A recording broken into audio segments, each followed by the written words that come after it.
పొరపాటున నువ్వు పరిచయం అవ్వకుంటే బ్రతుకంటే అర్థం తెలిసేదే కాదే. నడిరేయల్లే రాయల్లే నిలిచేదో అనుకుందామన్నా ఏదోలా ఉందే.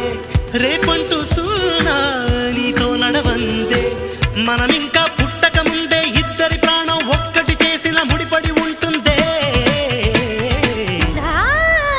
మనసైన నా ప్రియా కలిగేనని దయా కలలతో కళలతో కొత్తగా కవినయ మన